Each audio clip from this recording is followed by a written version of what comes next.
In 1922, the world's view of ancient Egypt was defined by the discovery of King Tutankhamun, a tomb overflowing with gold and intact treasures. But his predecessor, Thutmose III, was a phantom. He vanished from the historical record, leaving a century-long gap in the map of the 18th dynasty. In October 2022, a team led by Dr. Piers Litherland looked for the missing king in Wadis, a remote desert bowl known as the Cemetery of the Apes. This area sits nearly 2 miles away from the traditional royal burial grounds.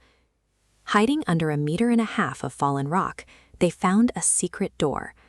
Because it was located directly beneath the tomb of a princess, the team assumed it was a minor grave for a queen or royal daughter. But the interior layout suggested something else. The tomb, labeled C4, featured a steep staircase and a bent-axis hallway, a design where the corridor takes a sharp left turn before reaching the chamber. This specific geometry was an architectural code. During the early 18th dynasty, the bent-axis blueprint was used exclusively for the tombs of sovereign kings. Finding a sovereign king's blueprint in a valley reserved for minor family members proves that Thutmose II's burial was intentionally hidden far from the established royal maps. Inside the tomb, the rooms were filled to the ceiling with sand, silt, and limestone chips. Over thousands of years, this debris had chemically cured into a solid, concrete-like block.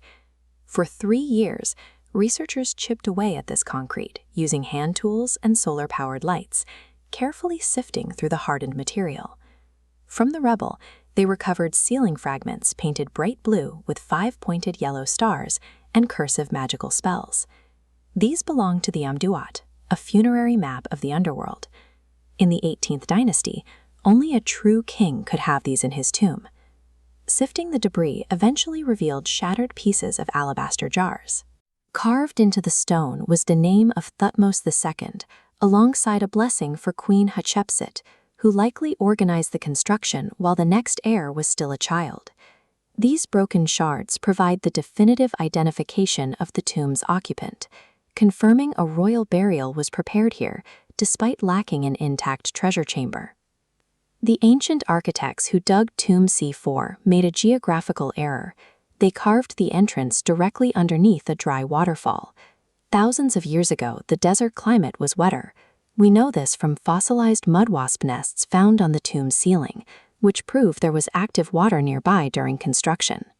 6 years after the burial, a massive flash flood crashed down the waterfall and into the entrance, burying the pharaoh's coffin in heavy, wet mud. The royal guards realized that as the mud dried into concrete, the king would be trapped, ruining his passage into the afterlife. Modern excavations found forensic evidence of a rescue. The main hallway floor was a sloped layer of hardened mud, 1.4 meters higher than the burial room. Workers used this fresh mud as a ramp, dragging the waterlogged coffin out of the flooded chamber. The architect Ineni recorded a serious dilemma in his own diary, and subsequently sealed the ruined cave using tufa rock and plaster. Tufa is a porous type of limestone formed when minerals precipitate out of water.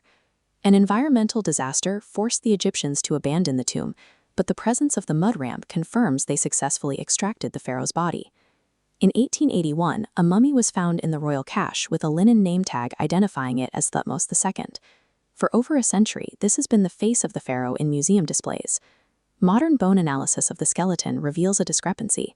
The man in the museum was roughly 30 years old when he died.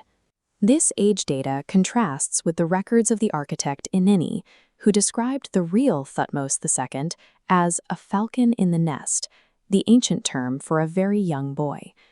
The error likely occurred centuries later, when priests frantically moved royal bodies to protect them from grave robbers and accidentally swapped the identification tags. Forensic inspection of the wooden coffin shows that the original name was literally scraped off and changed from Thutmose I to Thutmose II. Because of this ancient clerical mix-up, science has been studying an imposter, and the true location of the rescued boy king remains a mystery. If the first tomb was ruined and the museum mummy is a fake, where did the priests take the real Thutmose II after the flood? Archaeologists are now focusing on a 23-meter-high mound of compacted rocks located near the original flooded tomb.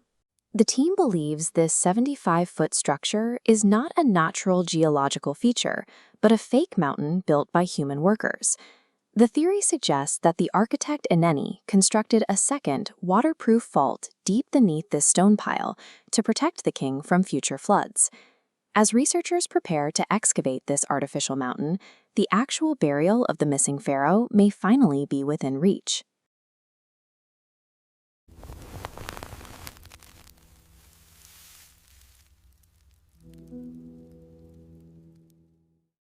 Imagine a massive historical record, the resting place of a phantom pharaoh, completely encased within a solid block of concrete. In late 2022, an archaeological team hiked about 1.5 miles away from the tourist crowds of the Valley of the Kings. They were exploring a remote, hyper-arid desert bowl known as Wadis. There, buried beneath nearly 5 feet of heavy fallen boulders, they uncovered a hidden doorway leading into a previously unknown tomb, designated C4. Peering past the threshold didn't reveal the expected open halls. The entire underground space was completely choked with dirt. Over thousands of years, a mixture of sand, silt, and limestone chips had filled the chambers and chemically cured into a solid, impenetrable block of stone. The earth itself had masked the space, demanding an intense, grueling excavation. It took 3 full years of exhausting, deliberate physical labor for the team to safely penetrate that hardened mud. Because heavy machinery or pickaxes risked damaging the contents, the archaeologists relied on tiny scraping tools. They worked in pitch-black conditions, using specialized solar-powered LED flashlights to illuminate the cramped workspace. Progress was measured in millimeters. They slowly cleared out the ancient debris, chipping away at the concrete-like block. This painstaking removal was required to ensure that the fragile, unseen historical evidence buried in the rock wasn't pulverized by standard digging methods. Eventually, the monotone gray and brown rubble yielded to an unexpected splash of color. The team began pulling carefully preserved fragments of the ancient ceiling out of the dirt, still coated in striking hues. This fragment shows the specific visual design, a brilliant lapis lazuli blue background covered in a dense pattern of 5-pointed yellow stars. In ancient Egyptian culture, this specific artistic motif represented the protective night sky. Ancient laws strictly regulated tomb art. Only a true, ruling king was permitted to sleep beneath this starlit canopy, confirming that Tomb C4 was designed for a pharaoh. The team found elegant, cursive blue text painted onto the walls, mimicking an unfurled papyrus scroll. These specific spells originate from the Amduat, the ancient Egyptian book of the underworld. The Amduat served as a critical guidebook, arming the deceased with the knowledge required to navigate past underworld monsters. By following these sequential figures and deities, the pharaoh spirit could be guided through the darkness of death toward the sunrise. When combined with the starlit ceiling, these spells transformed the cave into a highly engineered, magical blueprint for eternity. To identify the specific pharaoh, the team sifted through the remaining buckets of dirt to locate physical artifacts. They discovered jagged shapes that reassembled into this white alabaster jar. Down the center, carved hieroglyphs precisely spell the name of Pharaoh Thutmose II. The inscription officially designates Thutmose as the deceased king, confirming his intended ownership of the site. For over a century, the resting place of Thutmose II was a major gap in the historical record of the 18th dynasty. These shattered jars finally place him here. However, Thutmose II died as a very young boy, and his heir, the future Thutmose III, was far too young to manage such a complex construction project. A second, unexpected name was found carved right alongside the king's on the funerary equipment. This second name belonged to Queen Hatshepsut. Her presence on the jars implies that she took the lead on the tomb's organization. Her inscription included a magical blessing for her own life, placed directly on the artifacts intended for her husband's burial. Queen Hatshepsut organized and built this royal sanctuary to protect her husband when his young heir could not, resolving the question of who orchestrated the tomb's creation.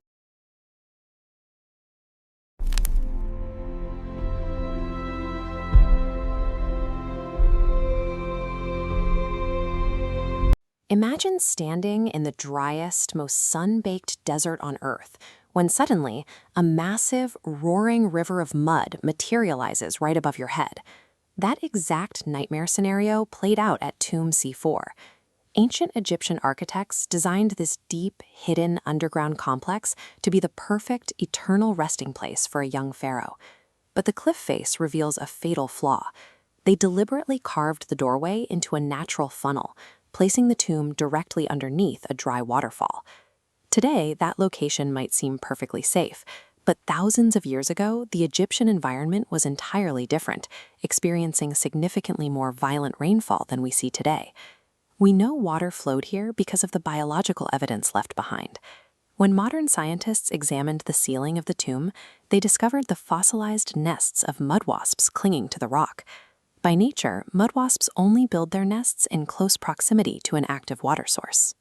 The ancient builders ignored a creeping natural warning sign right above their worksite. By prioritizing such a remote, hidden location for the king, these builders inadvertently traded security from grave robbers for a direct path of elemental destruction. The consequences of that geographic mistake arrived just 6 years after the boy king was sealed inside. A sudden, violent storm hit the desert, triggering a massive flash flood that swept directly over the upper cliffs. This cross-section diagram shows the devastating physical impact of that storm. High-energy water, jagged rocks, and heavy sand crashed into the entrance and funneled straight down the tomb's bent axis shaft, a steep hallway built with a sharp 90-degree turn. The floodwaters carried all that debris directly into the lowest room, completely burying the king's stone coffin under a thick, heavy slurry of mud. When the royal guards discovered the breach, sheer panic set in. They were facing a severe chemical threat. Over time, as wet desert silt and limestone dust dry out, the mixture chemically cures into a solid, unyielding stone. For the ancient Egyptians, the spiritual stakes of this reaction were absolute. A pharaoh encased in concrete would be trapped in place forever, entirely unable to navigate the underworld and reach the afterlife. The guards were instantly put on a ticking clock. They had to launch an epic emergency extraction to save the body before the mud finalized its curing process. The flood turned the pharaoh's burial chamber into a literal stone cage. We know exactly how the ancients pulled off this desperate rescue mission thanks to a modern forensic discovery that reverse-engineered their steps. This side profile schematic of the tomb shows a glaring physical anomaly left behind by the rescuers. The floor of the main hallway sets exactly 1.4 meters higher than the floor of the burial room. Instead of wasting precious time trying to dig all the wet, heavy dirt out of the cave, the ancient workers made a brilliant pivot. They used the disaster to their advantage. They waited long enough for the bottom layer of mud to harden, creating a surface strong enough to bear immense weight. They used this newly hardened mud as a giant 1.4-meter ramp to drag the coffin out of the chamber. The quick thinking of the ancient royal guards weaponized the very mud that threatened to destroy the king, turning a deadly trap into a literal escape route. The king was saved, but leaving behind a ruined, flooded tomb represented a monumental and deeply embarrassing failure for the royal court. To hide the disaster, the court turned to a historical mastermind, an ancient royal architect named Eneni. Eneni actually left behind textual evidence of the cover-up, carving a secret diary message onto the walls of his own personal tomb. In his writings, he bragged about facing a most serious dilemma regarding a ruined royal resting place. He detailed his exact architectural solution, recording that he used thick layers of mud plaster to completely seal the cave, hiding it from further water damage and wiping it from public knowledge. Fast forward to the modern excavation of Tomb C4 in 2022, where archaeologists could finally see if Eneni's ancient claims matched reality. The physical evidence lined up perfectly.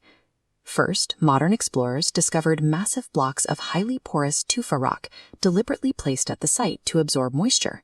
Then they found the definitive proof, giant chunks of ancient mud plaster perfectly sealing the door of the tomb shut, exactly as Eneni had written. The physical rocks and dried mud found at the site today provide a rare direct link to Eneni's 3,000-year-old confession, showing how the desert preserves the secrets it was meant to hide.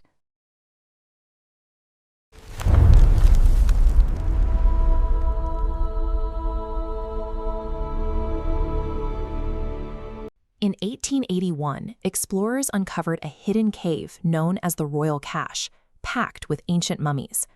One of those bodies eventually ended up resting behind glass in a museum display.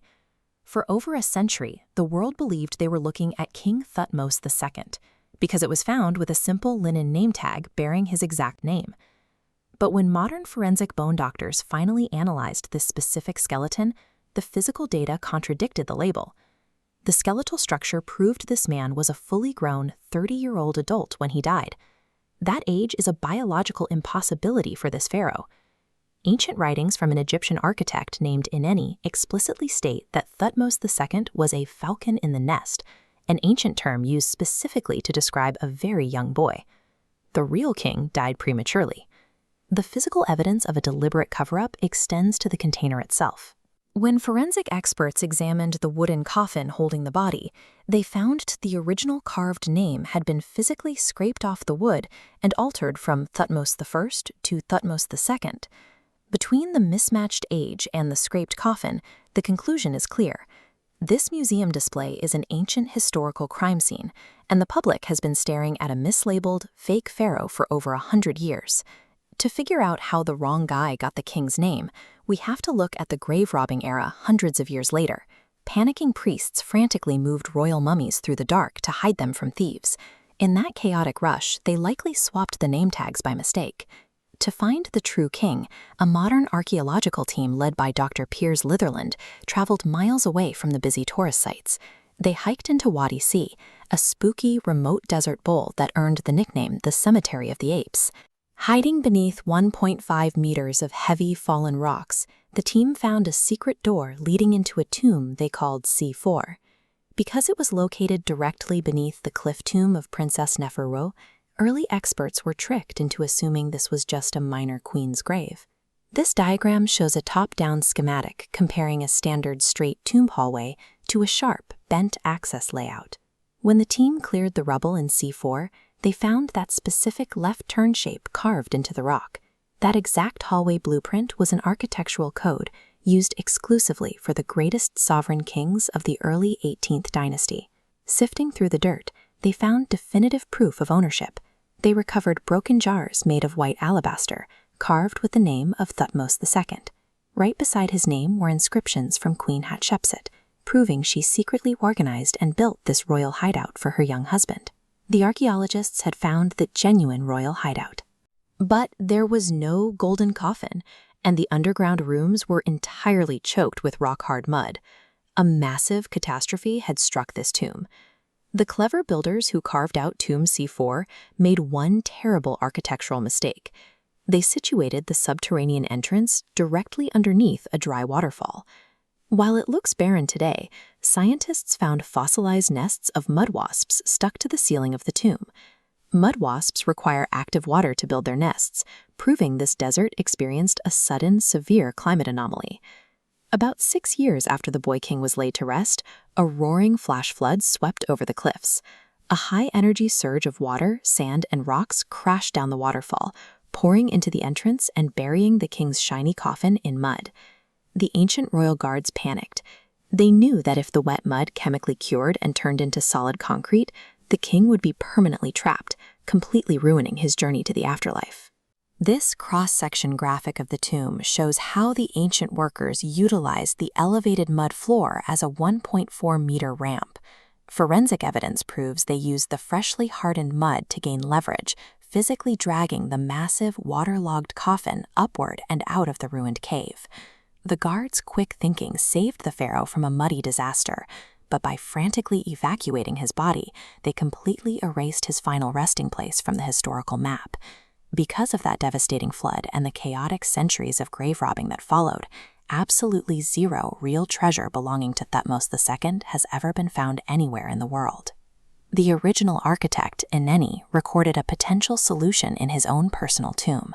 He described facing a most serious dilemma and documented his method for successfully hiding a royal burial from water. That written confession aligns with the physical reality of Tomb C4. Modern explorers found massive blocks of porous tufa rock and giant chunks of thick mud plaster deliberately applied to seal the ruined doorway shut. This leads Dr. Piers Litherland and his team to a massive anomaly near the ruined tomb.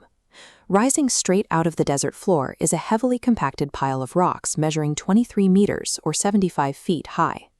This cross-section schematic shows how a 75-foot rock pile shields a subterranean shaft from surface water runoff.